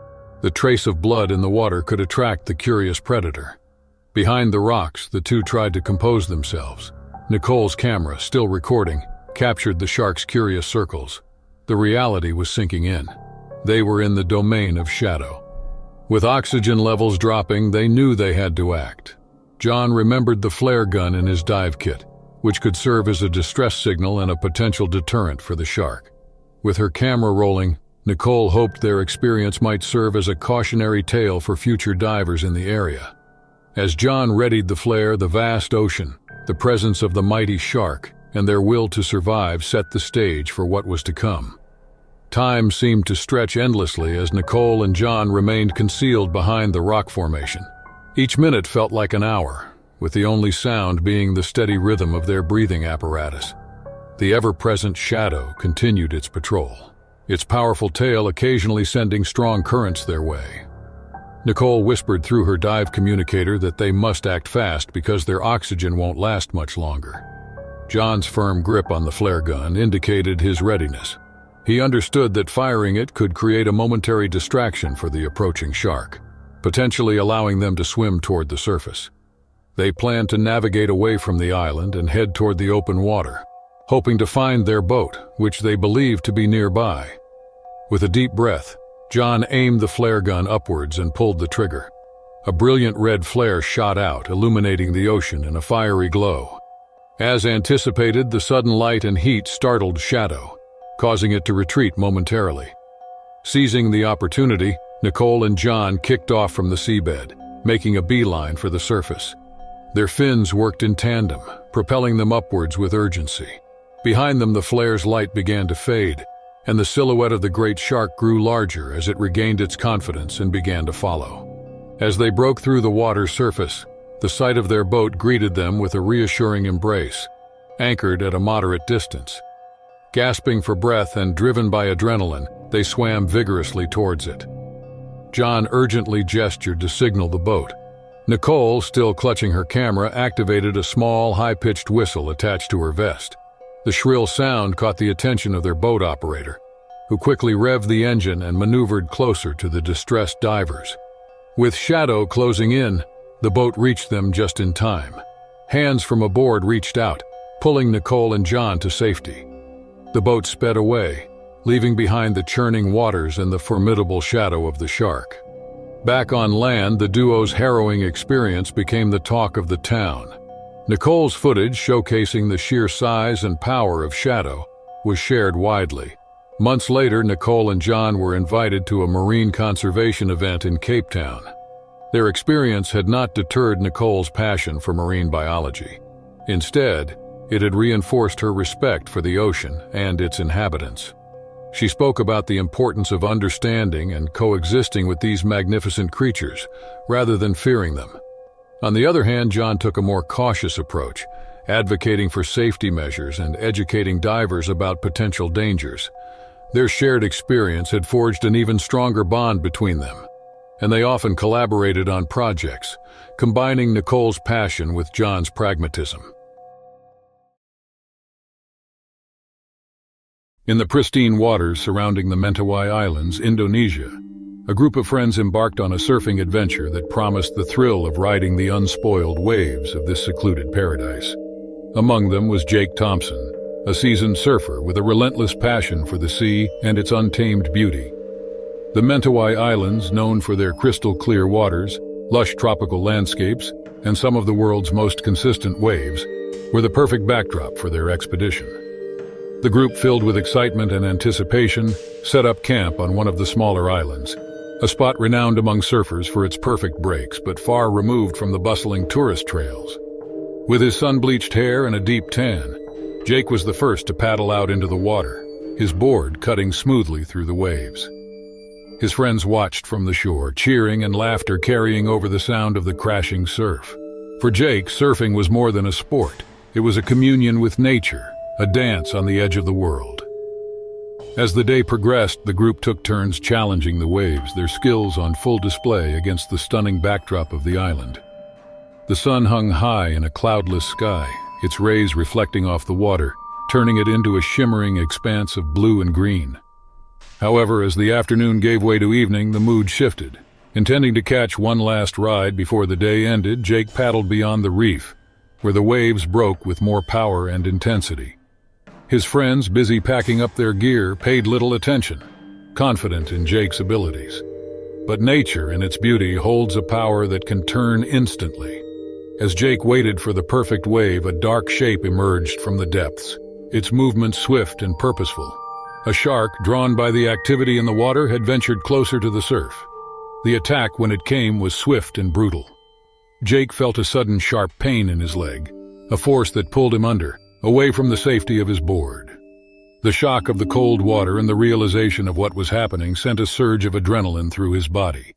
He fought to break free, his mind racing with thoughts of his friends, family, and the life he cherished. On the shore, his friends, now aware of the struggle in the water, sprang into action. Panic set in as they realized the gravity of the situation. Their friend and companion were caught in a life-threatening ordeal with no immediate help in sight. As the golden hues of the setting sun bathed the Mentawai Islands in a soft light, the serenity of the evening stood in stark contrast to the chaos unfolding in the water. Jake's friends, realizing the severity of his situation, scrambled to launch a rescue effort from the shore. Max, the quickest thinker among them, grabbed a couple of surfboards, urging the others to follow him into the water, forming an impromptu rescue team. The ocean, their playground just hours before, now seemed like an immense, unpredictable adversary. As they paddled out, the sight that greeted them intensified their fear. Jake, pale and weakened from the struggle, was clinging to his board, his leg bleeding profusely. Working together with a sense of urgency born out of sheer desperation, They stabilized Jake on one of the boards and began the painstaking journey back to shore. Every stroke through the water was laden with fear and the heavy realization of how close they were to losing their friend. Once ashore, the gravity of Jake's injury became fully apparent. The bite was deep, and the loss of blood was significant. The group felt an overwhelming sense of helplessness with no immediate medical facilities on the secluded island and the nearest help hours away. Sarah, who had some basic first aid training, sprang into the challenge of getting Jake the medical attention he needed, as best as she could, trying to stem the bleeding until they could get professional help. The challenge of getting Jake the medical attention he needed was daunting. The island's isolation, a feature that had made their surfing trip so appealing, now became their biggest hurdle. The group knew they had to act fast with no cell service, and the only satellite phone back at their main camp on a neighboring island. Determined not to let their friend down, Max and another friend, Liam, decided to make the risky journey back to the main camp under cover of darkness, paddling vigorously across the open water with the hope of bringing back the satellite phone and calling for emergency assistance. Back at the beach, under the starlit sky, Sarah and the others stayed by Jake's side, offering words of comfort and doing their best to keep him awake and alert. The camaraderie and bond they shared as friends were now a lifeline, each drawing strength from the other in the face of adversity. Meanwhile, Max and Liam's paddle back to the main camp was a race against time, fueled by adrenaline and the urgent need to save their friend. Upon reaching the camp, they frantically searched for the satellite phone, their hands shaking as they dialed the emergency services, conveying the severity of the situation in hurried, anxious tones. The wait for help was agonizing. The group huddled together, keeping a vigilant watch over Jake, whose condition was stabilizing but still critical. The sound of a distant helicopter, the first sign of the rescue team's approach, was the sweetest sound they had ever heard. Relief washed over them in waves as the helicopter landed on the beach, its blades whipping the air, and trained medical personnel rushed to Jake's side. The rescue operation was swift and efficient. Jake was stabilized further and then airlifted to the nearest hospital, receiving the medical attention he desperately needed. The ordeal had brought the group closer together, their bond strengthened by the harrowing experience they had shared. In the following weeks, Jake's recovery became a testament to the resilience of the human spirit and the strength of friendship. The surfing trip to the Mentawai Islands, envisioned as an adventure in paradise, had turned into a life-altering experience for each of them, a reminder of the unpredictability of nature and the preciousness of life. As Jake healed, the group made a pact to return to the waves, but with a newfound respect for the ocean and its inhabitants. Their story, a dramatic tale of survival, adventure, and the unbreakable bond of friendship, became a source of inspiration, a reminder that hope and the human spirit can prevail even in dire circumstances. Spectral Island off the coast of Mexico was a serene escape from the hustle and bustle of city life. With its rugged cliffs, dense forests, and pristine waters, it was a paradise waiting to be explored. This is a location for the Martinez family for their annual vacation. Carlos and Maria Martinez, along with their two children, 17-year-old Sofia and 14-year-old Diego, had been looking forward to this trip for months. As residents of Mexico City, the family cherished these moments of tranquility and celestrang. This year, their adventure included exploring the island's marine life, with snorkeling and diving being top on their list. Upon their arrival, the family was greeted by the picturesque view of the turquoise sea, contrasting sharply with the island's rocky terrain. They quickly settled into their beachfront cabin, eager to dive into the island's offerings. Their first day was filled with hikes and exploring the island's flora and fauna. But the real excitement was reserved for the next day. The Martinez family had booked a diving expedition to explore the vibrant coral reefs surrounding the island. Bright and early, with the sun casting a golden hue over the waters, the family geared up, embarked on their oceanic adventure. Under the guidance of their dive instructor, Pedro, they descended into the underwater realm. The sights were mesmerizing. Schools of colorful fish darted around, while rays glided gracefully below. So with her adventurous spirit, Sofia ventured slightly away from the group, lured by the beauty of a particularly vibrant coral formation. As the family immersed themselves in the aquatic wonderland, a subtle movement of the water caught Pedro's attention. Distinct from the playful currents created by the fish and the swaying of the corals, this was something more profound, more deliberate. Peering into the distance, the unmistakable silhouette of a large shark became apparent. Its graceful yet powerful movements were a sight to behold. Pedro, realizing the potential danger, signaled the family to regroup. Sophia, engrossed in her exploration, remained unaware of the unfolding situation. As the shadowy figure drew closer, its identity became clear: a great white shark, one of the ocean's most formidable predators. Sensing the urgency, Carlos swam towards Sophia, trying to reach her before the shark did. Maria, clutching Diego's hand, followed Pedro's lead, slowly and calmly ascending towards the surface. The ocean's vastness and the great white's looming presence made every second feel like an eternity. The Martinez family's serene vacation had taken an unexpected turn, and their response in these critical moments would determine the outcome of this encounter.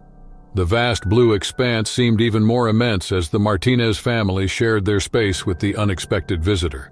The great white's movements were calculated, its eyes surveying the unfamiliar intruders in its territory. Carlos reached Sophia just in time, pulling her close and signaling her to remain still. The young girl's eyes widened in realization as she spotted the approaching shark. The two floated, trying to maintain calm despite their racing hearts. Having dealt with such situations in the past, Pedro knew that erratic movements could provoke the already curious shark. He released a series of air bubbles from his equipment, creating a visual distraction. The tactic seemed to work as the shark's attention shifted to the rising bubbles. Seizing this window of opportunity, Pedro gestured for the family to start a steady ascent towards their dive boat. The surface seemed agonizingly far away, and the weight of the situation pressed heavily on them all. As they neared the boat, the crew on board, having noticed the shark, prepared to assist. Ropes were thrown down, and the Martinez family and Pedro climbed aboard one by one, leaving the depths and their unexpected companion behind. Once on the boat, the relief was palpable. Maria hugged Sophia and Diego close, tears of gratitude streaming down her face. Carlos, still trying to process the close encounter, Carlos quietly thanked Pedro for his quick thinking.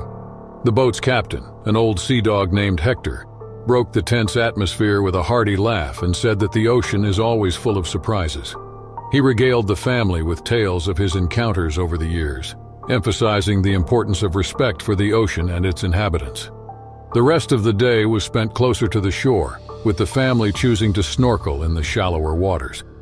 The vibrant marine life, the corals, and the play of light beneath the waves provided a therapeutic balm, helping them recover from the morning's events.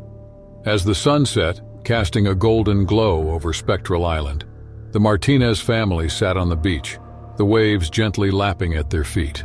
The day's events were a stark reminder of the unpredictability of nature and the delicate balance of life. The vacation, while not going as initially planned, became a memorable one for the family. The encounter with the Great White was a thrilling story to recount, and a lesson in humility and coexistence. Upon their return to Mexico City, the Martinez family became advocates for marine conservation. Inspired by their experience, Sophia pursued marine biology, hoping to bridge the gap between humans and the mysteries of the deep. In the serene waters of the Great Barrier Reef, Emily Harris and her brother, Michael Harris, embarked on a peaceful fishing trip under the golden Australian sun. The year was 2021, and the siblings had rented a modest boat for a day of tranquility and bonding. They had chosen a secluded spot known among locals for its rich marine life, but untold by any map, far from the bustling tourist trails and closer to nature's untouched beauty. Emily, a schoolteacher from Sydney with a passion for marine biology, was thrilled at the chance to combine her love for teaching and the sea. An amateur photographer, Michael, was equally excited to capture the stunning landscape and vibrant underwater world. The reef, with its myriad colors and bustling aquatic life, was the perfect backdrop for their adventure. As they settled into their spots, the gentle lap of waves against the hull and the distant calls of seabirds set a calm rhythm. Emily baited her line with practiced ease, casting it into the clear azure waters, while Michael adjusted his camera settings, eager to document their expedition. The morning passed with the siblings sharing stories and laughs, occasionally reeling in small catches, which they released after admiring the beauty of each fish. The sun climbed higher, painting the sky in brilliant hues of blue, and the water around them sparkled like a sea of diamonds. But as the day wore on, the tranquility of their outing was shattered by an unexpected visitor.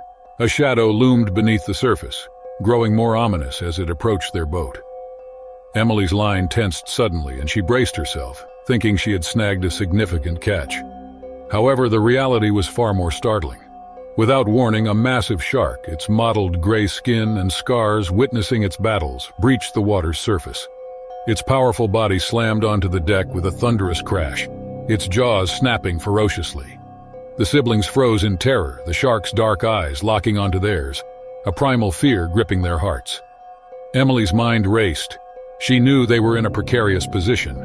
The boat, barely sturdy enough for their leisurely fishing, now rocked violently under the shark's weight. She glanced at Michael, his face pale, his camera forgotten at his side. Emily formulated a plan based on her knowledge of marine life and a sudden surge of adrenaline. She remembered reading about sharks' sensitivity to touch in certain areas and their reliance on the element of surprise. She shouted to Michael, instructing him to distract the shark with his camera flash while she searched for something to defend themselves with. The confined space of the boat became a battleground. Michael, recovering from his initial shock, began flashing his camera at the shark, its eyes recoiling with each burst of light. Armed with a sturdy fishing rod, Emily aimed for the shark's gills, knowing it was a vulnerable spot. Their struggle was intense, a dance of survival where every move could be their last. The shark thrashed violently, its tail smashing against the boat's sides, threatening to capsize them. Emily and Michael worked in tandem, their fear mixed with a fierce determination to protect each other. As the sun descended toward the horizon, casting long shadows over the water, the siblings found themselves in a precarious stalemate with the beast. With each passing moment, their situation grew more desperate. The shark's relentless energy contrasted with their waning strength. The struggle between Emily, Michael, and the shark intensified as the sun lowered, casting an orange glow over the water. The small boat's once peaceful deck was now chaotic, with fishing gear strewn about and the shark's powerful movements threatening to send them all into the water. Her resolve hardening, Emily knew they couldn't maintain this standoff much longer. Her mind raced for a solution, recalling every knowledge she had about sharks. She remembered a documentary she'd watched, detailing how some sharks, when flipped onto their backs, enter a state of tonic immobility, a temporary paralysis. It was a long shot, but it was their only chance. She shared her plan with Michael in hushed, urgent tones, aware that their window of opportunity was shrinking with the fading light. Michael nodded, understanding the risks but trusting his sister's judgment. They decided that Emily would continue to fend off the shark with the fishing rod, aiming to disorient it, while Michael would use a spare oar to leverage the shark, attempting to flip it over. Sensing their movements, the shark became more aggressive, its tail slamming against the boat with enough force to crack the wooden planks. Water began to seep in, adding another layer of danger to their dire situation. Emily and Michael exchanged a look, understanding the stakes had just risen. Their survival now depended not only on subduing the shark, but also on keeping the boat afloat. In desperation and courage, Emily jabbed the fishing rod towards the shark's gills again, causing it to reel back. Seizing the moment, Michael positioned the oar under the shark's massive body, pushing with all his might. The shark, caught off guard by the unexpected maneuver, flipped onto its back. For a brief moment it lay still, its underbelly exposed to the fading light, its eyes glazed over in tonic immobility. The siblings didn't waste a second. Michael quickly secured the oar to ensure the shark remained in place, while Emily grabbed a bucket to start bailing out the water flooding their boat. Their actions were swift and synchronized, born of a lifetime of camaraderie and mutual understanding. As the last rays of the sun vanished below the horizon, the shark began to stir, its immobility wearing off. But by then, Emily and Michael had managed to stabilize the boat and were ready to escape. They carefully navigated around the still disoriented shark, using their remaining oars to propel the boat towards safety. The journey back to shore was tense, with both siblings keeping a vigilant watch over the water. The experience had changed them. the close encounter with the shark leaving a mark on their psyche. They spoke little, each lost in their thoughts, the gravity of their situation sinking in. As they finally reached the safety of the shore under the cover of night, they looked back at the water, the moon reflecting off its surface. The shark was nowhere to be seen, having disappeared into the depths of the Great Barrier Reef.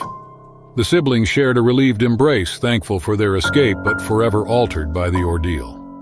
While terrifying, their harrowing experience brought them closer together, forging a stronger bond than ever. They returned to their lives, Emily to her teaching and Michael to his photography. But the memories of that day remained, a reminder of their survival and the incredible story they had lived to tell.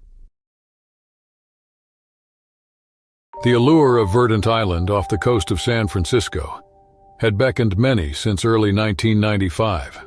Known for its raw beauty and the mysteries it held beneath its waves, the island was a destination for those passionate about the sea's wonders. 17-year-old Emily Rodriguez, with her adventurous spirit, had been planning a dive around the island since she first heard of its beauty. Joining her on this venture was Mark Bennett, a seasoned diver who had navigated these waters more times than he could count. Their vessel, the Sea Whisperer, and its crew anchored near a pristine spot where the waters shimmered with a hue of azure. With a shared sense of excitement, Emily and Mark donned their diving gear and descended into the deep. The underwater realm greeted them with a breathtaking display. The vibrant marine life, the intricate dance of the fish, and the playful antics of seals made for a mesmerizing scene. With a handheld camera, Emily tried to capture as much of the beauty as she could, while Mark, with his years of experience, moved with a practiced ease, pointing out unique species to the young diver. However, as time passed, Emily noticed an unusual pattern in the behavior of the seals. Their playful activities had changed to a more cautious demeanor, often huddling together and darting glances toward the deeper, darker part of the ocean. Mark, sensing the shift, signaled Emily to regroup. As they steadied themselves, a massive, shadowy figure emerged from the depths. The unmistakable form of a great white shark, its size unlike anything they'd seen, sent them a wave of awe and fear. The presence of this apex predator changed the dynamics instantly. Drawing from his experience, Mark signaled Emily to remain calm and avoid sudden movements. Their best bet was slowly ascending and hoping not to draw its attention. Unfortunately, the shark still continued its predatory instincts. Amid the eerie presence of the great white shark, the tension in the water grew more palpable with each passing second. It circled them, its movements hypnotically graceful and terrifying. Suddenly, the great white shark lunged with astonishing speed and fury. Its massive jaws, lined with rows of razor-sharp teeth, closed around Emily, who was unable to react in time. In a swift and horrifying motion, the shark decapitated her with a single merciless bite. The world beneath the ocean's surface, once filled with vibrant marine life and the allure of adventure, was transformed into a gruesome, blood-soaked battleground. Mark, stricken with shock and grief, watched in horror as Emily's lifeless body drifted away, a crimson trail staining the azure waters. Time seemed to stand still as the great white shark, having completed its deadly act, disappeared back into the depths, leaving Mark to grapple with the overwhelming grief and the haunting image of the tragedy that had unfolded. With a heavy heart, he knew he needed to honor Emily's memory by returning to the surface and seeking help. He carefully maneuvered himself away from the gruesome scene, leaving behind the area of the attack, and began his ascent toward the shimmering surface. Each stroke toward the surface was a painful reminder of the tragedy he had witnessed. As Mark breached the surface, gasping for air and fighting back tears, the Sea Whisperer crew rushed to his aid. They had witnessed the events unfold from the safety of the boat, unable to intervene in time. The expedition, which had begun with such enthusiasm and dreams of capturing the ocean's wonders, ended with a heavy heart and a collective sense of loss. Once the vessel docked, the authorities were alerted to the tragic incident. Their presence would be essential in piecing together the events and ensuring the safety of other divers who might venture into these waters. It was a somber day for the entire diving community, and the tragic event underscored the unpredictable nature of the ocean. For Mark, the journey back to shore marked the end of one chapter and the beginning of another, one marked by grief, healing, and the ardent hope that no one else would have to face such a devastating loss in the pursuit of the ocean's mysteries. The memory of Emily would forever be etched in his heart and the hearts of all who had shared in the Sea Whisperer's fateful expedition, a reminder of the profound connection between humanity and the boundless depths of the sea. Mark Stevens had always dreamed of sailing the pristine waters off New Zealand's coast, and he finally had the chance to do so with his closest friends. The group of 5 had embarked on a sailing trip to the remote Kubel Island, a rugged paradise surrounded by the vast expanse of the Southern Ocean. The clear skies and gentle breeze made it a perfect day for sailing as their boat, the Seafarer, glided through the azure waters. As they approached Kubel Island, excitement filled the air. The island's untouched beauty promised adventure and exploration, and they couldn't wait to drop anchor and begin their journey on land. With its lush vegetation and diverse wildlife, the island seemed like a world away from their everyday lives. But an unexpected terror struck when they were 700 meters away from their destination. The tranquil sea erupted in chaos as a massive white shark surfaced beneath their boat. The impact was catastrophic, and the Seafarer capsized, throwing the friends into the frigid waters. Panic seized the group as they clung to debris from the capsized boat, their hearts racing with fear.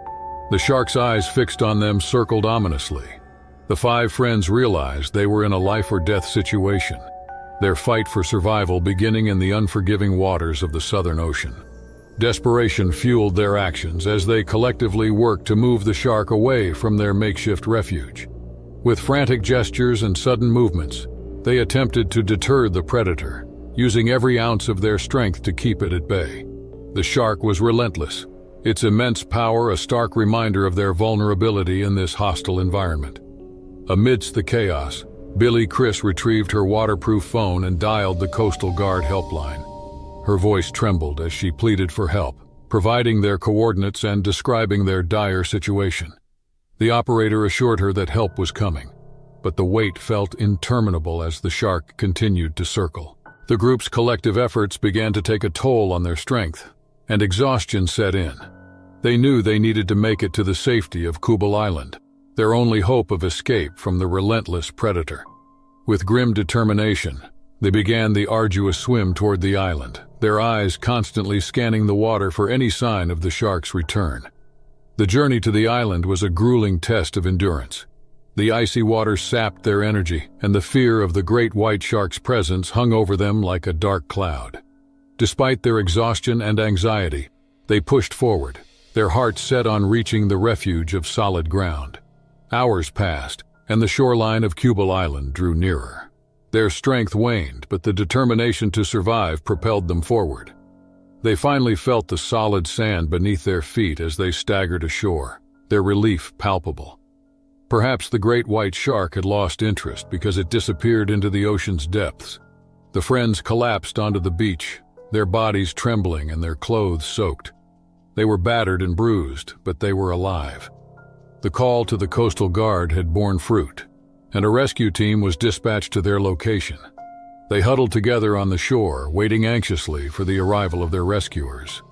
When the rescue team finally reached Kubel Island, the friends were greeted with relief and gratitude.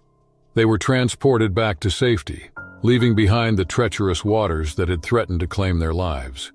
Their encounter with the great white shark had been a terrifying ordeal that would stay with them for the rest of their lives. After their traumatic experience, the friends shared a newfound perspective on the ocean's apex predator. They understood the delicate balance of the marine ecosystem and the need for conservation efforts to protect these magnificent creatures. They became advocates for shark conservation, working to dispel the myths and misconceptions surrounding these apex predators. As they stood on the shore watching the waves crash against the rocks, they knew their bond had been strengthened by the ordeal they had faced together. Once a source of joy and adventure, the ocean had shown them its unforgiving side, but it had also revealed their resilience and the power of friendship in the face of adversity. The memory of that day would forever be etched in their minds, a reminder of the fragile line that separates life and death in the vast expanse of the Southern Ocean. As they moved forward, they deeply respected the sea and the creatures that inhabited it, knowing that every journey into the water was a venture into the unknown, where courage and determination were their most significant allies. It was a world of beauty, danger, and the enduring spirit of those who dared to venture into the ocean. With its radiant glow, the sun descended slowly towards the horizon, enveloping the cliffs of Marlowe's Cove in 2006 in a captivating warm golden hue. Emma Rodriguez, a young woman with dark hair and a determined gaze, stood confidently at the water's edge. Her eyes were fixed on the vast expanse of the Pacific Ocean, stretching out before her in all its majestic glory. With their rhythmic dance, the crashing waves captivated her senses, filling her with awe and wonder. Emma's mind was consumed by the sheer magnitude of the ocean's power as she contemplated the wonders beneath its surface. A mix of anticipation and determination filled her, as her dark eyes sparkled with intensity. She heard of great white sharks and other species in the ocean and wanted to take a daring journey beneath the sea. Dr. Benjamin Hayes, a tall man with a mop of salt and pepper hair, walked towards Emma. A hint of mischief was revealed in the crinkling corners of his eyes as he eagerly anticipated the upcoming expedition. They formed a potent team as their shared passion for the explorations of the deep propelled them forward. Dr. Hayes called out Emma, his voice brimming with a captivating blend of exhilaration and caution. In the ocean, a massive white shark stood out from the rest with its extraordinary nature. Emma and his friend knew that they had to approach the situation with the utmost care and caution. Emma nodded in agreement, her unwavering gaze fixated on the relentless and tumultuous waves that crashed against the shore. She had a clear understanding of what Dr. Hayes was saying. Now was the perfect opportunity for them to rewrite the books on shark behavior. They were to envision the vast amount of knowledge that they could acquire. As the sun gracefully descended below the horizon, its golden rays cast long and captivating shadows over the picturesque Marlowe's Cove.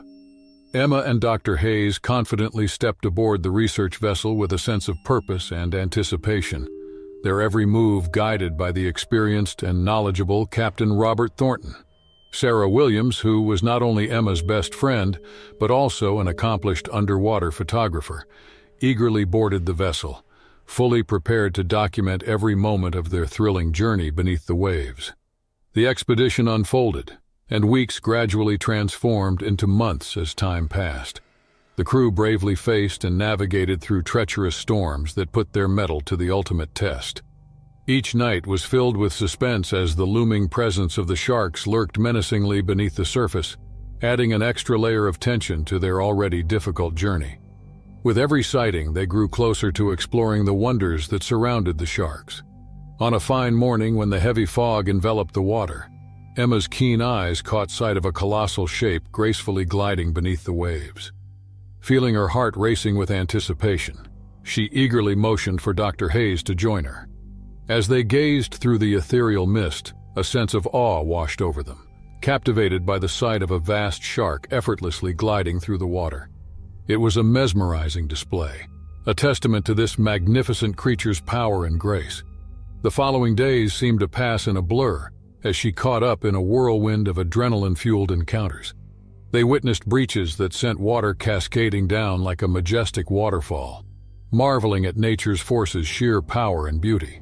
They keenly observed hunting behaviors that defied conventional wisdom, their eyes widening in awe as they witnessed nature's cunning and adaptability in action. With its immense size and power, the shark embodied a formidable force of nature, showcasing the untamed beauty of the ocean. Emma found herself amid a heart-pounding encounter with the shark one fateful day. The shark suddenly emerged from the water with a resounding splash, its massive form ascending towards Emma. Before she could react, the immense great white shark dove toward her with its open jaws. Fear and adrenaline flooded through her veins at that instant. The impact sent agony waves through her body, leaving her with bruises and disorientation. Dr. Hayes, ever vigilant, had been at Emma's side in an instant. He rescued her from the water with steely resolve, narrowly evading the shark's deadly jaws. The crew promptly hoisted them back onto the research vessel for safety. Emma's injuries were concealed by the adrenaline coursing through her veins. Still, it was evident that she had narrowly escaped a catastrophe of unfathomable proportions. Emma rested and recuperated in the days that followed, her body a canvas of diminishing bruises and aching muscles. The assault served as a stark reminder of the strength and unpredictability of ocean inhabitants. However, it had little effect on her determination. If anything, it ignited a fire within her, a fierce determination to comprehend and revere the sea-dwelling creatures. Emma's wounds recovered over time, leaving scars that told a tale of survival. The memory of that terrifying encounter with the shark was a motivating factor, a constant reminder of the delicate equilibrium between man and nature. Emma returned to the sea with renewed determination, unfazed by the shadows that lurked beneath the waters. Her work persisted with each expedition as evidence of her unyielding spirit and steadfast dedication to the cause. She dove deeper, investigated further, and endeavored to solve mysteries that eluded even seasoned marine biologists. Once a realm of mystery and peril, the ocean had become her sanctuary, a place of solace and amazement. As the expedition neared its conclusion, Emma and Dr. Hayes were filled with a profound sense of achievement, recognizing that they had accomplished something extraordinary. They captured footage that would rewrite the textbooks, as it offers a glimpse into the life of one of the ocean's most formidable creatures. A sense of quiet reverence permeated the air as they returned to Marlowe's Cove. Sarah's camera was filled with many breathtaking images, with each frame serving as a powerful testament to her awe-inspiring encounter with a massive shark. Dr. Hayes and Captain Thornton exchanged glances filled with understanding, their faces displaying the deep satisfaction of accomplishing a successful expedition. Officer Reynolds approached with curiosity and admiration as the passengers disembarked from the vessel. He fixed his gaze on the team and remarked that they had all done something incredible there. They had done a tremendous service to Marlowe's Cove, and the community would forever be grateful for their selfless actions. Emma's face broke into a warm smile as a profound gratitude filled her. She told Officer Reynolds that they owed their success to the unwavering support of this incredible town. Without their invaluable assistance, their accomplishment would have been impossible to achieve. Over several weeks, Emma and Dr. Hayes engaged in a meticulous analysis of the footage and data they had collected. The behavior of the massive shark provided valuable insights that would revolutionize their understanding of great white sharks. The scientific community was astonished and acclaimed the findings they presented. Once a quiet coastal town, Marlowe's Cove had now become renowned as the birthplace of a groundbreaking discovery. The shark's presence had undergone a remarkable transformation, as they have now become a tangible reality that is forever etched into the annals of marine science. The expedition expanded Emma and Dr. Hayes' knowledge and forged a bond that transcended the depths they had explored. The indelible mark of the massive shark was carried by them, serving as a constant reminder of the untamed wonders that continued to roam the vast expanse of the ocean. As time passed, they established themselves as individuals whose names were closely associated with the thrilling pursuit of adventure and the exhilarating quest for discovery. Emma Rodriguez and Dr. Benjamin Hayes, fueled by their shared passion for unraveling the mysteries concealed within the depths of the sea, persistently pursued their research endeavors. Marlowe's Cove became a magnet for scientists from all corners of the globe as they eagerly flocked to the site to study the invaluable data and witness the very location where this groundbreaking discovery unfolded. The town, which was once known for its peaceful atmosphere and lack of activity, had undergone a remarkable transformation. It had become a bustling hub of scientific exploration, where groundbreaking discoveries and innovative research were conducted. Moreover, it emerged as a prominent center for marine research, attracting experts and enthusiasts worldwide. The town's newfound reputation as a scientific and maritime research hub brought excitement and opportunity, breathing new life into its once sleepy streets. Emma and Dr. Hayes positioned themselves as the leading figures at the forefront of this remarkable scientific renaissance.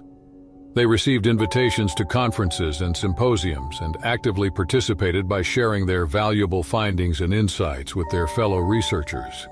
Their diligent efforts and research not only resulted in groundbreaking discoveries about the behavior and migratory patterns of great white sharks, but also rekindled a profound fascination and commitment to the cause of marine conservation.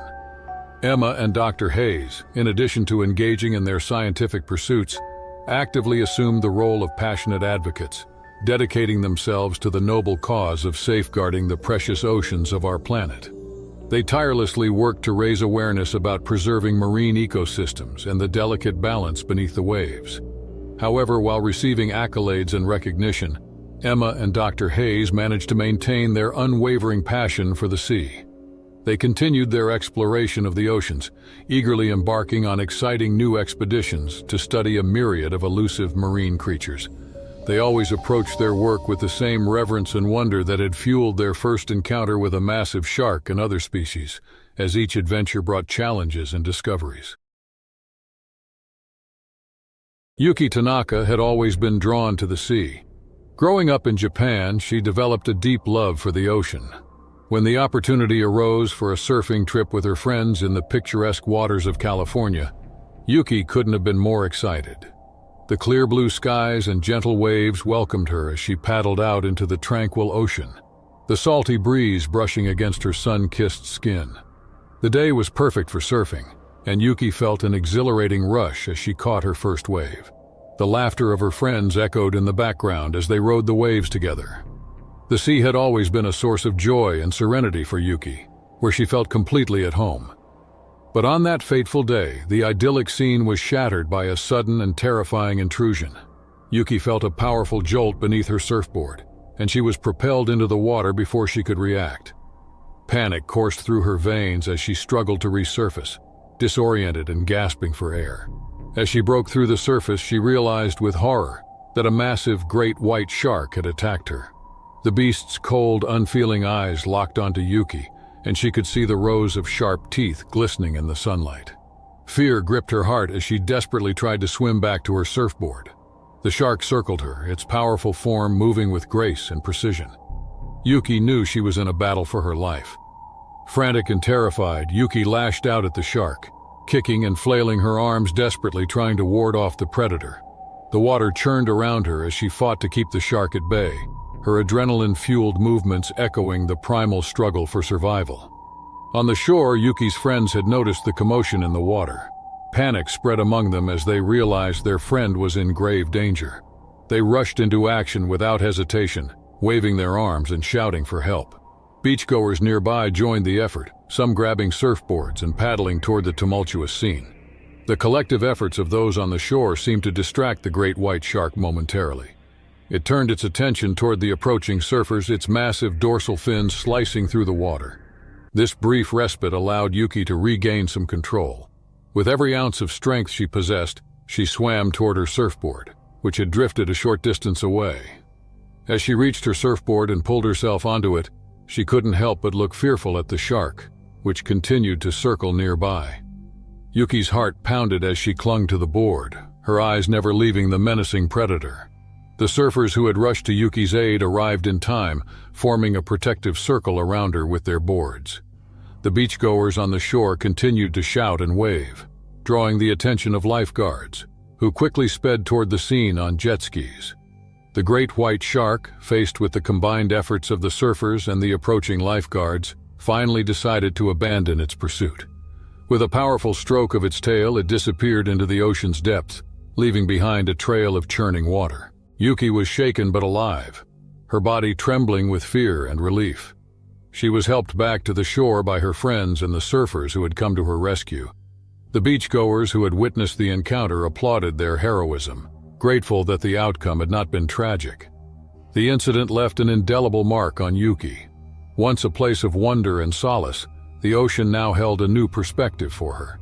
She had come face to face with the ocean's apex predator, and the encounter had been a stark reminder of the unpredictable and unforgiving nature of the sea. In the days that followed, Yuki found it difficult to shake the trauma of the attack. The once inviting waters of California had become a source of dread, and she couldn't bear to set foot in the ocean again. Her friends understood her fear and supported her decision to stay on the shore during their subsequent surfing trips.